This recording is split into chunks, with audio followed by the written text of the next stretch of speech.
우리는 부활주의를 지내고 계속해서 우리 부활의 은혜 속에서 살아갑니다. 기독교의 부활이 없으면 아무것도 아니다라는 말들을 우리 여러분들은 참 많이 들으셨을 것입니다. 그래서 바울은 오늘 본문 뒤에 있는 15장 13절 14절에 이렇게 이야기합니다. 같이 읽겠습니다. 시작. 만일 죽은 자의 부활이 없으면 그리스도도 다시 살아나지 못하였으리라. 그리스도께서 만일 다시 살아나지 못하였으면 우리가 전파하는 것도 헛것이요 너희의 믿음도 헛것이며. 아멘. 자, 그리스도께서 다시 살아나지 못하였으면 우리가 전하는 복음도 헛것이고, 또한 저와 여러분이 믿는다 말하는 것도 뭐라고요? 헛것이래요. 우리 헛짓 참 싫어하지 않습니까? 특별히 우리 그리스도인들은 열정의 사람들이잖아요. 힘써 기도하고 힘써 봉사하고 예배도 빠짐없이 우리 드리지 않습니까? 그런데 그리스도께서 부활하지 않았다면 이것은 다 헛것이라 말합니다. 그래서 신학자 존 웨일은 이렇게 말했습니다. 복음은 부활을 설명하지 않는다. 부활이 복음을 설명한다라고 얘기하고 있어요. 부활에 대한 신앙은 기독교의 신앙의 부록이 아니다. 그것이야말로 기독교 신앙 그 자체이다 이야기합니다. 쉽게 설명하면 그렇습니다. 우리가 복음을 말할 때에 여러 가지 중에 부활이 하나가 아니라 부활 그 자체가 뭐라고요? 복음이라는 겁니다. 예수 그리스도께서 죽으시고 부활하신 그 이야기 하나가 복음 그 자체가 됨을 저와 여러분에게 분명히 말해주고 있다는 겁니다. 예수님께서 죽으시고 부활하심을 믿으십니까? 그렇다면 저와 여러분들은 부활을, 복음을 받아들인 자라는 겁니다. 목회자가 되면 참 많이 가는 곳이 있습니다. 어딜까요? 여러 가지가 있겠지만 장례식을 참 많이 갑니다. 장례식. 많이 갈 때는요, 일주일에 3번도 간 적도 있어요. 장례식을 가다 보면 이제 우리 동산대로 이렇게 신방을 하게 되죠. 그러면 이제 담당 교육자도 설교를 할 때가 있습니다. 그럼 그들에게 어떤 말씀을 전할까요? 아이고, 그만 오세요. 죽은 사람 어떻게 하겠습니까? 그렇게 이야기할까요? 아니요. 그때 저희가 할 수 있는 것은 단 하나입니다. 예수 그리스도의 부활의 신앙. 그가 죽으시고 살아나심으로 우리 또한, 고인 또한 주님 안에서 살아날 것을 믿고 소망하시기 바랍니다. 우리는 언젠가는 주님 품 안에서 꼭 만날 것입니다. 그러니 이와 같은 말로 위로를 받으시기 바랍니다. 우리는 다 이렇게 하나님의 말씀, 즉 부활의 소망을 그들에게 전해준다는 겁니다. 우리가 감지 참된 소망, 그건 다른 것이 아닙니다. 부활의 첫 열매 되신 예수 그리스도가 우리의 참된 소망입니다. 우리가 이거를 잃어버리면요, 우리의 신앙생활에는 뭐가 없다고 얘기할 수 있을까요? 뿌리가 없다고 얘기할 수 있어요. 나무가 아무리 크면 뭐하서 하겠습니까? 뿌리가 없는데. 이처럼 부활신앙이라는 것은 저와 여러분의 열심 있는, 열정 있는 신앙생활의 뿌리가 되어짐을 꼭 기억하시기를 바랍니다. 그러니 이 뿌리는 우리 신앙생활의 원천인과 동시에 또한 목적이 되어진다는 거예요. 저와 여러분이 신앙생활을 열심히 하는 이유는 다른 것이 아닙니다. 잘 먹고 잘 살기 위해서 아니라는 거예요. 그 부활의 소망이 저와 여러분들을 죽음 위에도 어디로 이끌어갑니까? 저 주님 품으로 이끌어간다는 것을 확신하기 때문에 우리는 두려움 없이, 주저 없이 열심으로 살아간다는 거예요. 그러니 무엇으로 소망을 가지며 또 무엇을 향해 신앙 여정을 가는가는 그 신앙의 뿌리를 보면 알 수 있습니다. 성공이 뿌리라면 그는 언젠가 무너질 것입니다. 어떤 사람과의 관계가 신앙의 뿌리라면 그것 또한 언젠가는 무너질 것입니다. 그러나 분명한 진리이신 예수 그리스도의 부활이 우리 신앙의 뿌리가 되어진다면 저와 여러분은 결코 흔들리지 않음을 믿으시길 바랍니다. 우리는 이 믿음으로 살아가야 됩니다. 이 믿음이 있으면 어둠도 저주도 사망도 이기게 된다는 거예요. 죽음도 이기고 어둠도 이기는데 내 육신의 삶 가운데 찾아오는 아픔쯤이야 잠시는 아프다 해도 곧 이길 거야, 꼭 이길 거야 라는 믿음의 고백을 우리는 주님 앞에 기도로서 올려드릴 수 있다는 것입니다. 오늘의 본문에 사도 바울은 고린도 교회에 전한 어떤 설교의 편지와 같다 할 수 있습니다. 사도 바울은 고린도전서 2장 2절에 이렇게 얘기합니다. 내가 너희 중에서 예수 그리스도와 그가 십자가에 못 박히신 것 외에는 아무것도 알지 아니하기로 작정하였음이라 라고 이야기합니다. 왜 그럴까요? 예수님의 죽으심은 곧 무엇을 이야기합니까? 부활을 이야기하기 때문이라는 거예요. 바울은요, 말도 많고 탈도 많은 고린도 교회를 향해서 얘들아, 너희가 분명히 하나 알아야 되는데, 다른 게 아니라 예수 그리스도께서 십자가에 달려 죽으심이에요. 그리고 또한 무엇을 전합니까? 또한 부활하셨어. 너희는 이것을 분명히 알아야 돼라고 고린도 교회에게 분명히 이야기하고 있다는 겁니다. 당시 고린도 교회는 각가지의 문제가 있어서 바울은 여러 가지 가르침을 줬습니다.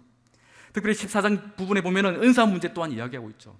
하나 성령께서 은사를 나눠주셨음에도 불구하고 그들은 어떻게 합니까? 내 은사가 커, 내가 더 큰 은사 받았지롱 하면서 옆 사람에게 자랑도 하기도 합니다. 제가 청년 때도 그랬어요. 저랑 같이 친하게 지냈던, 같이 기도하는 어떤 친구는 막 방언이 터져서 막 하고 있는데, 방언 터지면 어떻게 합니까? 알아듣지 못한 말로 샬라샬라샬라샬라 하는데 저는 그게 방언이 안 되는 거예요. 그때 어떤 마음이 들까요? 시기와 질투와, 그리고 하나님 날 안 사랑하는구나, 여기서 기도를 그만둘까? 그런 마음도 있었습니다. 심지어 또한 은사를 받았다 해서 은사 받지 못한 아이들을 또한 약간 낮춰보는 교만과 우울감에 빠져있는 또래의 청년들도 없지 않아 있었어요. 이와 같은 문제들이 고린도 교회에도 있었다는 것입니다. 근데 얘들아, 그게 문제가 아니야. 더 중요한 것은 사랑의 은사야라고 바울은 분명히 그들에게 이야기합니다. 그래서 그들은 은사 가운데 있는 것들이 신앙의 어떤 중요한 부분이다 이야기하는 자들도 있었지만, 또한 이와 반대로 고린도는 헬라 철학이 강하게 있었던 지역이기 때문에 예수 그리스도의 부활의 이야기들을 어떤 논리와 혹은 지식과 어떤 철학적인 부분으로서만 받아들이고 이해하려는 자들도 있었다는 겁니다. 그러다 보니 이들은 부활을 온전히 받아들이지 못했다는 거예요. 심지어 어떤 이들은 부활을 그냥 의미적으로만, 그랬겠거니, 그 정도로만 받아들이는 자들도 있었다고 합니다. 그러니 바울은 그들에게 부활에 대한 분명한 복음의 이야기들을 다시 한 번 더 주지할 필요가 있다 해서 본문 1절에서 이렇게 이야기합니다. 우리 본문 1절 같이 읽어보겠습니다. 시작.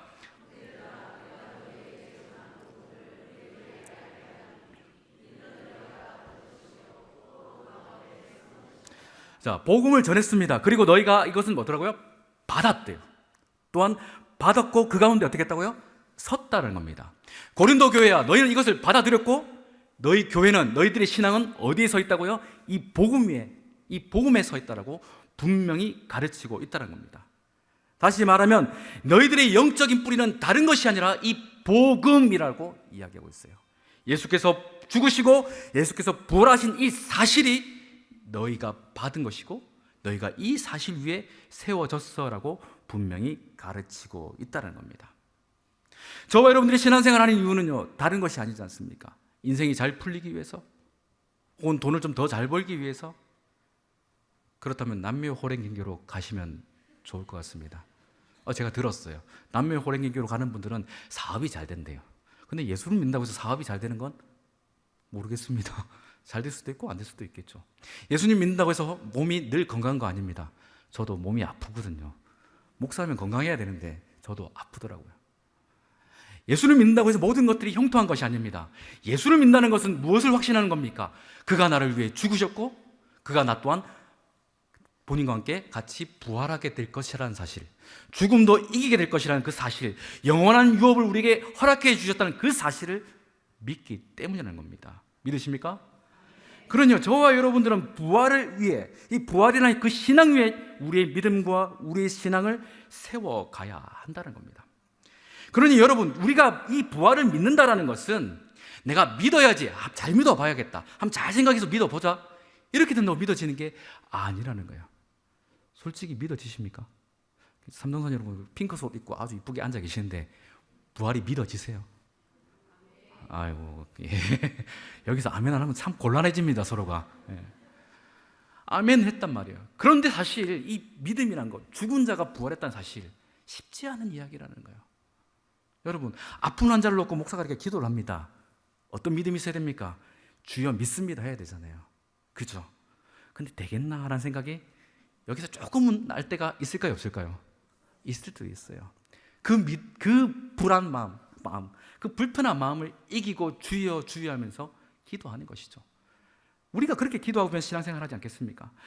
이와 같이 우리의 믿음은 우리가 믿어야지 하고 되는 것이 아니라 부활하신 예수 그리스도께서 우리의 삶 가운데 어떻게 해요? 찾아오실 때, 밀고 들어오실 때 믿어짐을 확신하시기를 바랍니다. 그렇지 않으면 우리는요, 언젠간 무너지게 돼 있어요. 삶의 어려움, 즐거움, 괴로움, 답답함, 그것들로 인해서 무너진다는 겁니다. 그러니 우리 신앙이 흔들린다는 것은 우리가 배부르지 못해서가 아닙니다. 못 입어서가 아니라는 거예요. 예수 그리스도 향한 그 부활의 신앙이 분명하게 뿌리내리지 못했기 때문에 우리가 흔들린다는 겁니다. 가난해서가 아니라는 거예요. 합격을 하지 못해서가 아니라는 겁니다. 그래도 주님께서 우리를 위해 죽으시고 우리를 위해 부활하셨다는 사실을 확신한다면 이까짓 것 정도는 하면서 넉넉히 받아들일 수 있다는 거예요. 이와 같은 믿음을 가진 자들이 무엇합니까? 저 먼 곳에, 언어가 다른 곳에 복음 들고 간다는 겁니다. 때로는 순교할 일이 있다 해도 주저하지 않는다라는 거예요. 그들은 어떤 위협 앞에서도 흔들리지 않는 것은 다른 것이 아니라 예수 그리스도의 부활의 신앙이 그들의 뿌리가 되었기 때문이라는 겁니다. 죽음도 이기지 못한 우리의 믿음이라면 무엇을 이기겠습니까? 우리가 가진 믿음은 죽음뿐만 아니라 모든 것을 이겨내는 능력이 있음을 믿으시기를 바랍니다. 그래서 부활신앙이라는 것은 어떻게 우리가 잘하게 해야지라고 물 주고 한다고 키워지는 것이 아니라 우리가 그 말씀 앞에 섰을 때, 오늘 본문대로라면 어떻게 해요? 성경대로 따라합시다. 성경대로 그 주님께서 죽으시고 부활하신 사실을 우리가 읽어갈 때, 확신할 때 되어진다는 겁니다. 우리 본문 3절 4절의 말씀을 다시 한번 더 같이 읽어보겠습니다. 시작. 내가 받은 것을 먼저 너에게 전하노니 이는 성경대로 그리스도께서 우리 죄를 위하여 죽으시고 장사에 지낸 바 되셨다가 성경대로 사흘 만에 다시 살아나셨고. 자, 뭐라고 합니까? 성경대로라고요. 그냥 주님 혼자 죽으시고 혼자 부활하신 게 아니라 무엇에 따라? 성경대로. 그러니 믿음은요, 우리가 이성적으로 우리가 그것을 수용하는 그런 내용이 아니라 믿음은 하나님의 권능이, 하나님의 역사가 우리의 이성과 판단을 어떻게 해요? 함락시켜버리는 사건이에요. 여러분, 몸이 되게 아프다고 칩시다. 불치병인데 이 약 한번 먹어봐 해서 그 약을 먹었어요. 자, 먹을 때 믿음이 생겨요, 안 생겨요? 에이 하면서도 일단 이 약 한번 먹어보라고 약장수는 이야기합니다. 그래, 먹었어요. 그래, 나았습니다. 그때 여러분에게 뭐가 생깁니까? 이 약에 대한 믿음이 생겨요. 그리고 이 약 한번 먹어봐라고 말한 사람에 대한 무한한 신뢰가 생깁니다. 그럼 여러분 어떤 현상이 일어납니까? 전도하기 시작해요. 야, 너도 이 약 한번 먹어봐. 자, 믿음이라는 건요, 처음에는 우리가 의심할 수밖에 없어요. 그러나 밀고 들어오는 하나님의 권능이 내 삶 가운데 엄습할 때 이게 되겠어라고 하는 그 일들이 있습니다. 그런데도 하나님의 권능이 되겠어 하는 걸 되게 하시는 그 순간 나도 모르게 뭐가 생깁니까? 믿음이 생겨버려요. 그 믿음은 여기서 생기는 것이 아니라 여기서 생기는 겁니다. 여기서 터져 나와서 내 머리를 지배해 버리는 거예요. 예수 안 믿는 사람들이 우리를 볼 때 뭐라 얘기할까요? 또 찬양대로 얘기하겠습니다. 여러분, 핑크색 옷 입고 여기 서 있는 거 보면은 예수 안 믿는 사람 볼 때 되게 부끄럽고 민망해요. 쟤들 뭐 하나? 그럴 수도 있습니다. 우리 목요 전도대 찬양합니다. 아유, 저 시간에 저거 차라리 어디 일당하지. 요즘 이렇게 하면 돈 10만 원씩 준다고 그러더라고요. 이렇게 하고 그러면 그거나 하지. 그럴 겁니다. 위드봉사단 맨날 밥 해갖고 목요일마다 차 끌고 다닙니다. 그리고 나눠줘요. 그렇다고 누가 알아나 줍니까? 예수 안 믿는 사람 입장에서는 크게 득될 것이 없습니다. 그럼에도 불구하고 하나님의 사랑이 우리를 밀고 들어오는 그 순간 그것이 무엇보다 유익한 것이라는 것을 우리는 어떻게 합니까? 믿는다라는 거예요. 그러니 믿음은 배워서 되는 것도 아니고 깨닫는 되는 것이 아니라 하나님의 권능, 하나님의 역사가 우리의 삶을, 우리의 이생을 밀고 들어와서 우리를 함락시킬 때 결코 이제는 부인할 수 없어 라고 말하는 그 순간 뭐가 생긴다고요? 믿음이 생긴다는 거예요. 그것의 뿌리가 뭐라고? 성경대로라는 겁니다. 여러분, 성경을 가까이 하시기를 바랍니다. 사도 바울은 누구보다 성경을 많이 안다라고 자부했던 사람이었어요. 그렇죠? 성경을 참 많이 하는 사람이라고 우리도 인정합니다. 그러나 그는 호세아서가 말하는 사마가 내 재앙이 어디 있으며 소라 내 재앙이 어디 있느냐 이 말의 진정 의미를 깨닫지 못했습니다. 또한 에스겔서에 있는 내 백성아 내가 너희 무덤을 열고 너희로 거기서 나오게 하고, 이 의미를 또한 몰랐었습니다. 이 말의 주인공이 누군지 바울은요 몰랐습니다. 이성으로는 예수 그리스도를 볼 수 없고 알 수 없고 믿을 수 없습니다. 그러나 이 성경이 하나님이심을 믿고 우리가 온전히 바라볼 때에, 내가 비록 배운 것이 없고 내가 비록 아는 것이 없고 내 지식이 짧다 하여도 하나님께서 그 말씀으로 내 삶 가운데 밀고 들어오시는 그 순간 우리에게 무엇이 생깁니까? 믿음이 생긴다는 거예요. 아멘입니까? 부활하신 예수님은 이렇게 믿는 것입니다. 어떻게 배워서가 아니에요. 역사적으로 공부해서가 아니라는 것입니다. 성령 하나님께서 우리 가운데 밀고 들어오실 때, 내 이성을 함락시키실 때, 그때 하나님의 역사가 믿어진다는 겁니다. 여러분, 다메섹에 가는 그 여정 가운데 바울이 예수님을 만난 사건 우리 잘 알지 않습니까? 바울이 예수님 만나볼까라고 한 적 한 번이라도 있나요? 없었습니다. 예수님께서 그를 택하사 그에게 크신 권능을 어떻게 합니까? 밀고 들어와 버리셨잖아요. 큰 빛으로. 사울아 사울아 하시면서 두렵고 떨리는 음성이 그의 삶 가운데 밀고 들어오는 그 순간, 어찌 사울이 예수님을 부정할 수 있었겠습니까? 여러분, 성경대로 죽으시고 성경대로 부활하신 예수님, 그 예수님을 바울은 그때부터 믿기 시작했습니다. 이와 같은 은혜가 우리에게도 있음을 꼭 기억하시기를 바랍니다. 여러분, 어와나 아시죠? 저희 이제 작은 녀석이 7살인데 7살 되니까 어와나를 가기 시작했는데 너무 신나고 즐거워합니다. 근데 어와나가 마냥 놀지만 않습니다. 뭘 하냐면은 암송을 해야 돼요. 우리 그리스도인들이 제일 힘들어하는 게 뭡니까? 암송이에요. 암송 뭐 한 장을 합니다. 태초에 하나님이 천지를 창조하신지라, 요한복음 3장 16절, 하나님이 세상을 이처럼 사랑, 이런 걸 알아요. 그런데 7살짜리가 암송을 하는 것은 제가 보기엔 참 답답해 보입니다. 저희 딸아이 정도 있으면 제가 믿음으로 그래 넌 할 수 있어라고 격려하겠지만 아들내미는 쉽지 않더라고요. 그러다가 매주 암송을 합니다. 근데 어와나에 보니까 이런 게 있더라고요. A는 according to the scriptures, 한글도 못 읽는 녀석이 이거를 외워서 가야 된다고 하니까 저희 부부는 약간 포기하기 시작했습니다. 그래도 지가 하겠다고 하니까 어떻게 될까요? 읽어서 외워라고 못합니다. 누가 읽어줘야 됩니까? 아빠가. 그래서 따라해. A는 according to the scriptures 발음도 안 돼요. scriptures 하면서 막. 그리고 그 뒤에 뭐가 있냐면 성경대로가 있어요. 그것을 반복하다가 성경대로라는 그 말이 가슴에 너무 강하게 와닿았어요. 우리가 믿는 것은 무엇이라고요? 성경대로. 그래서 3절에 뭐가 이야기합니까? 성경대로 그리스도께서, 4절에도 성경대로. 여러분, 성경대로 쓰여진 그 사실을 믿으시길 바랍니다.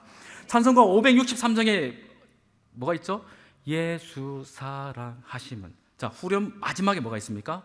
날 사랑하심 성경에 쓰였네. 우리가 그 음성을 직접 듣지는 못했지만, 들어본지 못했지만, 목소리가 굵은지 낮은지 조금 버터처럼 느끼한지 아무도 들어보지 못했어요. 그러나 주님께서 우리에게 나 너 사랑해라고 확신할 수 있는 것은 무엇입니까? 성경에 쓰여져 있기 때문이라는 거예요. 이곳에 저와 여러분들이 예수님을 믿는다라는 것은 이 성경 때문입니다. 아멘입니까? 이 성경대로 우리는 예수님을 믿고 성경대로 예배를 드리고 이 성경대로 저 세상을 향해서 우리는 살아가게 된다는 것입니다. 다시금 정리하면 이 초월적인 하나님의 역사가 말씀을 읽을 때 우리 삶을 통치하고 지배하고 함락시켜 버립니다. 이것이 하나님의 은혜요 믿음의 역사인 줄 믿으시길 바랍니다. 그러니 우리는요, 예수를 믿을 때 뭔가 명쾌한 설명을 가지려 하지 마세요. 또한 누군가에 전도하기 위해서 어떻게든 논리적으로 잘 설명하면 믿을까? 그것도 하지 마세요. 여러분이 먼저 믿으시길 바랍니다. 말씀에 함락되어진 여러분의 자신들을 그들에게 보여주시길 바랍니다. 그러면 그들도 언젠가는 말씀대로 예수를 만나게 될 줄 확신하시길 바랍니다. 이것이 하나님께서 우리에게 허락하신 완벽한 섭리요 구원의 역사라는 겁니다. 예수님의 죽음과 부활은 성경에 미리 기록하였고 그 기록된 대로 응하여 이루어진 것입니다. 그러니 성령께서 우리에게 오셨다는 것은 무슨 말을 할까요? 무슨 의미일까요? 우리에게 어떤 은사적 사건보다 성경에 기록되어진 예수 그리스도의 죽음과 부활이 야 너를 위한 거야, 이 이야기를 우리에게 확증하고 있다는 겁니다. 이것이 성령의 역사라는 거예요.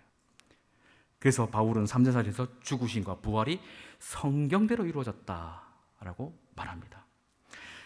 누가복음 24장을 보면은 엠마오로 가는 두 제자가 있습니다. 예수님은 그 제자들을 만나 주셨습니다. 그 제자들은 슬픔과 의구심이 가득한 상황이었습니다. 그리고 눈이 가리다 보니까 부활하신 예수님조차도 알아보지 못했습니다. 그 두 제자를 향해서 예수님은 이렇게 누가복음 24장에서 이렇게 얘기합니다. 이르시되 미련하고 선지자들이 말한 모든 것을 마음에 더디 믿는 자들이여, 그리스도가 이런 고난을 받고 자기의 영광에 들어가야 할 것이 아니냐 하시고, 이에 모세와 모든 선지자의 글로 시작하여 모든 성경에 쓴 바 자기에 관한 것을 자세히 설명하시니라. 예수님 그에게 뭘 말씀하셨다고요? 모세와 모든 선지자들이 글로 시작하여 모든 성경에 쓴 그 이야기들, 자기 자신을 향한 그 이야기를 설명해 주셨대요. 즉 성경에 기록되어 있는 이야기가 곧 누구라고요? 예수님 자신이라는 거예요. 부활하신 예수님 그거 설명하고 계신다는 거예요. 그 설명을 들을 때 그들이 눈이 열리기 시작했다는 거예요. 그들에게 믿음이 생기기 시작했고, 그들은 다시금 어디로 갑니까? 엠마오에서 예루살렘으로 갔다라는 거예요. 저와 여러분도 이 말씀을 볼 때, 말씀이 우리의 삶 가운데 찾아올 때, 말씀이 우리 인생을 밀고 들어올 때에, 그때 비로소 뭐가 생깁니까? 믿음이 생기고 내가 떠나왔던 그 자리로 향하여서 다시금 나아갈 수 있다는 것을 꼭 믿으시기를 바랍니다. 성령 하나님은 우리에게 이와 같은 일들을 계속해서 주장하고 계신다는 거예요. 그러니 믿음은 내가 믿는 것이 아니라 더 정확하게 표현하면 믿어지는 것입니다. 아멘입니까? 믿어져 버리는 겁니다. 내가 믿으려고 하는 것이 아니라 성령께서 내 마음 가운데 주장하시니 이거 부정할 수가 없는 거예요. 설명해봐. 설명은 못하겠어요. 그런데 믿어지는 걸. 이게 뭐라고요? 우리가 가져야 될 믿음의 모습이라는 겁니다. 우리 계속해서 본문 5절에서 7절까지 우리 한 번 더 같이 읽어보겠습니다. 시작.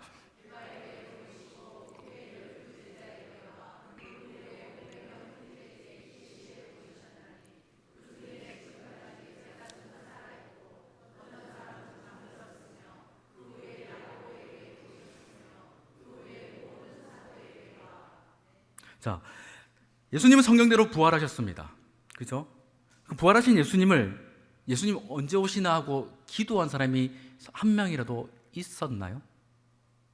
없었어요. 그러나 부활하신 예수님은 그들에게 어떻게 하셨습니까? 밀고 들어가셨어요. 찾아가셨어요. 만나 주셨다는 겁니다. 저와 여러분이 예수님을 믿는다는 것은 내가 예수를 믿어야지가 아니라 그 부활하신 주님이 내 삶 가운데 어떻게 해요? 밀고 들어오셨기 때문에, 나를 찾아오셨기 때문이라는 거예요. 이 김정훈이라는 사람이 목사가 된 것, 내가 어려서부터 목사해야지, 아니에요. 저희 부모님이 김정훈은 목사가 되게 해야지, 그것도 아니었어요. 근데 왜 내가 목사가 됐을까 곰곰이 생각해보면 하나님께서 수시로 제 삶 가운데 밀고 들어오셨어요. 그리고 너 이제 신학교 가야지 하는 그 순간 그 말 한마디가 이제는 거부할 수 없는 이야기라는 거, 이제는 때가 되어 내가 가야 된다는구나 확신이 제 삶 가운데 솟아오르기 시작했어요. 그러면서 제가 꿈꿨던 삶의 모든 계획들을 다 바꿔버렸습니다. 제 꿈이 뭐였다고 아시는 분 계십니까? 저는 돈이 많은 장로님이 꿈이었습니다. 아이들에게 짜장면도 사주고 용돈도 사주고, 얘들아 마음껏 먹어봐라, 해볼 수 있는. 제가 청년 때는 이야기 들었지 않습니까? 많이 먹는 4인방이 있었는데 삼겹살 60인분 정도는 거뜬하게 해결해버리는 그런 먹성 좋은 사람이었거든요. 제가 그런 것들을 마음껏 할 수 있는, 그 베풀기도 하는. 근데 하나님 너 그거 아니야 하면서 신학교가 밀고 들어오는 그 순간 부정할 수 없다는 거예요. 저와 여러분이 하나님을 섬기고 사랑하는 것 또한 이와 같습니다.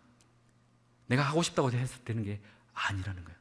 하나님의 사랑과 하나님의 역사가 나를 밀고 들어오는 순간, 그 은혜가 나를 강권하는 그 순간 이 일들을 이루어졌다는 겁니다. 그 하나님의 강권함 속에 여러분 순종하여 따라가시길 주의 이름으로 축원합니다. 더 나아가서 바울은 8절에서 자기를 무엇이라 이야기합니까? 제가 읽겠습니다. 맨 나중에 만삭되지 못하여 난 자 같은 내게도 보이셨대요. 여러분 사도 바울의 인생이, 즉 이전에 어떤 삶이었는지 잘 아시지 않습니까? 스데반이 죽는 것조차 그거 마땅히 여겼던 사람이었어요. 많은 사람들이 그를 무서워했었습니다. 그가 예수님을 만난 그 이후에도 제자들이 그를 신뢰하지 않았어요. 그만큼 그는 악명 높은 사람이었다는 겁니다.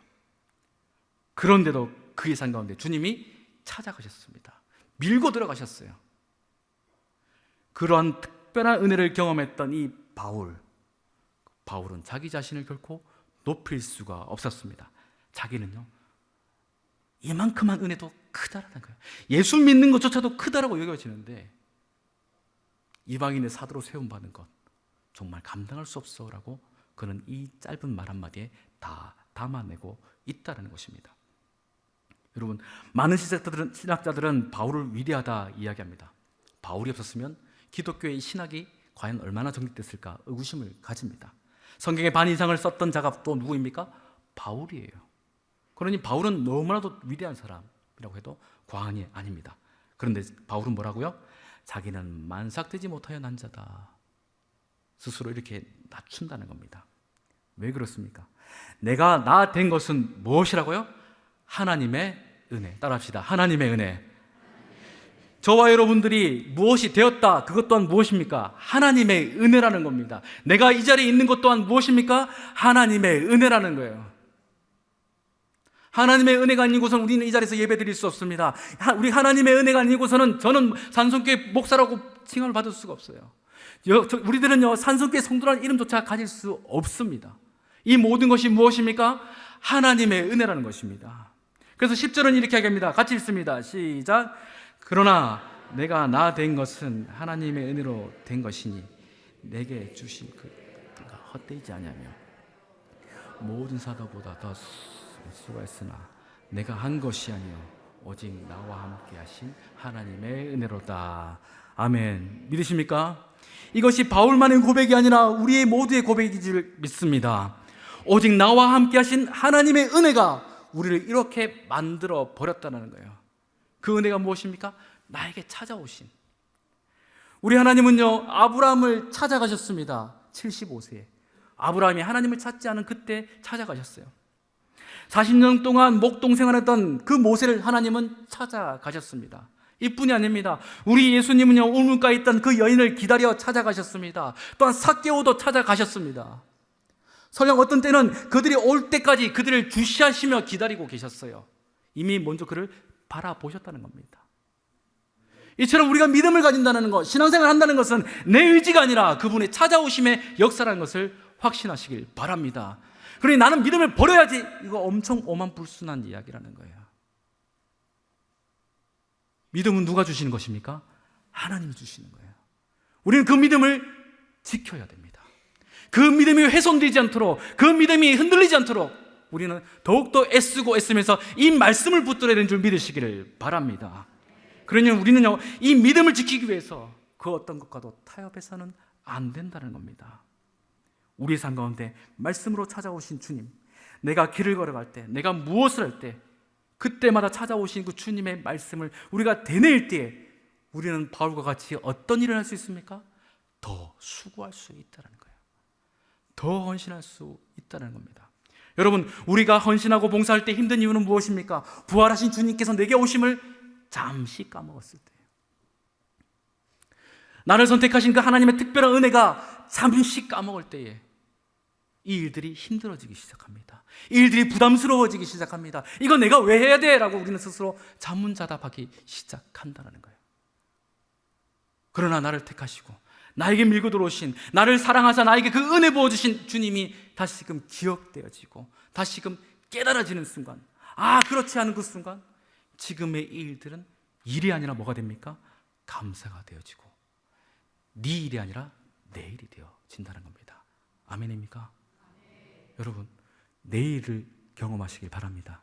남의 일 내가 하는 사람이 아니라 내게 주신 그 일을 내 일로 여기며 살아갈 때에 잘했다, 충성된 종아라고 주님은 우리를 그날에 칭찬하여 주신다는 것입니다. 여러분, 이것이 바울은 오직 나와 함께 하신 하나님 은혜라 이야기합니다. 여러분, 이와 같은 일들을 꼭 기억하시길 바라요. 더 수고하는 것은 찾아오신 주님의 은혜를 경험한 자들만의 특권입니다. 이 특권을 꼭 누리시길 바라요. 삭개오가 그 은혜를 누리는 그 순간 자신의 것을 내어드렸지 않습니까? 더 수고하지 않았습니까? 바울 또한 그렇게 애쓰지 않았습니까? 이처럼 우리가 이 시간 그 주님을 만난다면, 부활하신 주님, 말씀대로 부활하신 주님을 이 시간 우리에게 상 가운데 오심을 경험한다면 더 수고하는 것, 더 애쓰는 것, 그것은요 힘든 것이 아니라 기쁨이 되어질 것입니다. 이와 같은 은혜로 살아가시는 모든 믿음의 성도들 되시길 주의 이름으로 축원합니다.